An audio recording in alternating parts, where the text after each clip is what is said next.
बच्चों, let's read this question. The question says correct statement among the following. For a chromatography purification method is option A, non-polar compounds are retained at top and polar compounds come down in column chromatography. Option B, organic compounds run faster than solvent in thin layer chromatographic plate. Option C, RF of a polar compound is smaller than that of a non-polar compound. Option D, RF is an integral value. Key concept for this question is chromatography.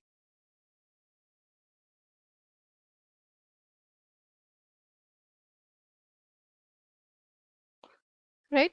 Chromatography is an important technique. किसके लिए use किया जाता है? To separate mixtures into their components, purify compounds and also test the purity of compounds. ठीक है? Now, अगर हम लोग बात करें, एक टर्म दिया है यहाँ पे, RF वैल्यू. RF वैल्यू क्या होता है?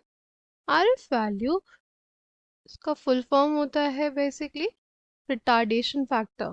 क्या होता है? Retardation factor.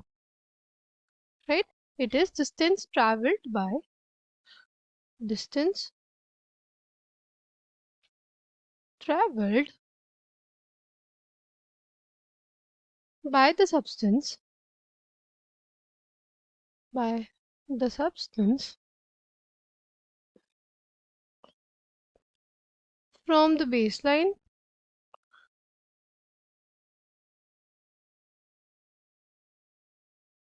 by distance traveled by the solvent by distance traveled by the solvent from baseline from baseline.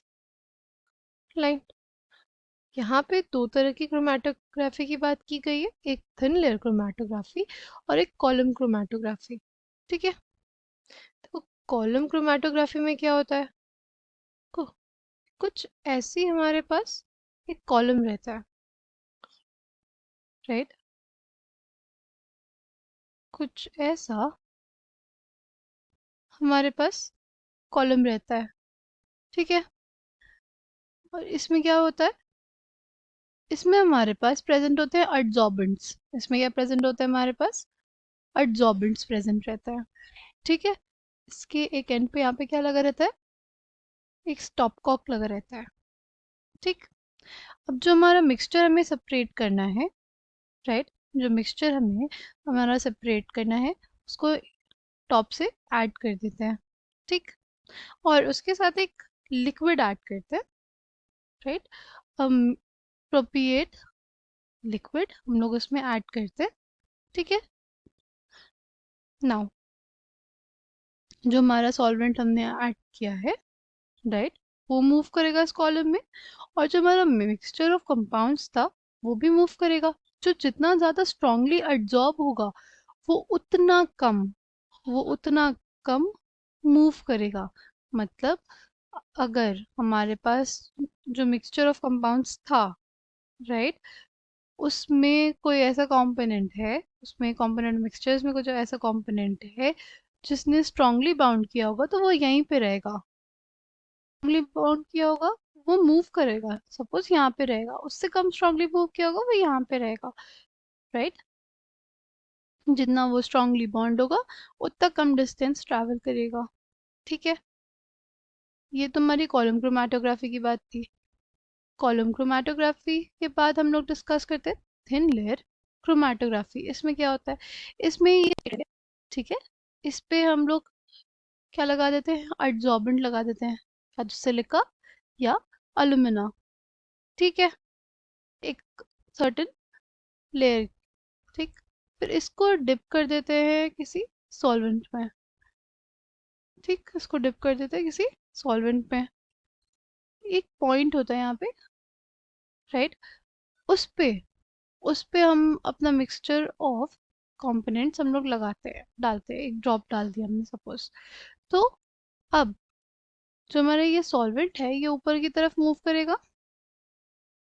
ये ऊपर की तरफ मूव करेगा, जैसे ये ऊपर की तरफ मूव करेगा ये जो मिक्सचर ऑफ पार्टिकल्स है ये सेपरेट होना शुरू कर देंगे, राइट। जो जितना पोलर होगा, जो जितना ज़्यादा पोलर होगा वो स्ट्रांगली बॉन्डेड होगा और वो उतनी कम डिस्टेंस ट्रैवल करेगा, जो इतना ज़्यादा नॉन पोलर रहेगा वो उतनी ज़्यादा डिस्टेंस ट्रैवल करेगा। ऐसा क्यों? पोलैरिटी से डिफरेंस क्या आया? देखो, ये हमारे पास जो थिन लेयर वाली जो प्लेट है, थिन लेयर वाली जो प्लेट है, राइट, उसमें हमने क्या लगाया था? Adsorbent silica. वो क्या होता है? पोलर होता है, पोलर होगा, और जो कंपोनेंट हमारा पोलर होगा, राइट, दोनों अगर पोलर रहेंगे तो मूवमेंट क्या होगा? स्लो होगा। स्ट्रॉन्ग बाउंडेड होंगे, स्ट्रांगली बाउंडेड होंगे वो दोनों, राइट। तो ये अगर बात करें, ये पॉइंट जो होगा, तो ये हमारा कंपोनेंट है मिक्सचर का, राइट। ये मोस्ट पोलर होगा और ये लीस्ट पोलर होगा, राइट। और नॉन पोलर तो और ज़्यादा आगे चला जाएगा, राइट। तो non polar compounds are retained on top and polar compounds come down in column chromatography. Statement गलत है। पोलर कंपाउंड्स जो होते हैं retained at top and non polar compounds come down in column chromatography, ये सही statement होगा, ठीक। फिर organic compounds run faster than solvent in thin layer chromatographic plate, ये स्टेटमेंट हमारे पास गलत है, ठीक है।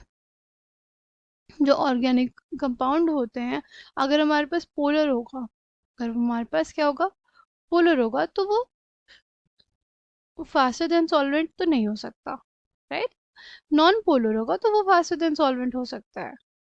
फिर R F of a polar compound is smaller than that of non polar compound, ये स्टेटमेंट करेक्ट है, क्योंकि जो हमारे पास पोलर कंपाउंड होगा वो कम डिस्टेंस ट्रैवल करेगा from base line, right. Polar compound come distance travel करेगा फ्रॉम बेस लाइन, इसलिए ये वैल्यू हमारे पास क्या हो जाएगी? कम हो जाएगी। ये तो सेम रहेगी सबके लिए, राइट।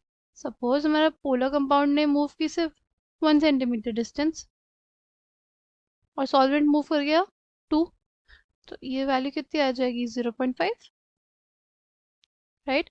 और हमारे पास नॉन पोलर कंपाउंड है, वो मूव कर गया 1.2 1.5 distance from the base line, जो सॉल्वेंट मूव किया वो तो टू ही है, तो ये वैल्यू कितनी आ जाएगी? 0.75 आएगी, ठीक है।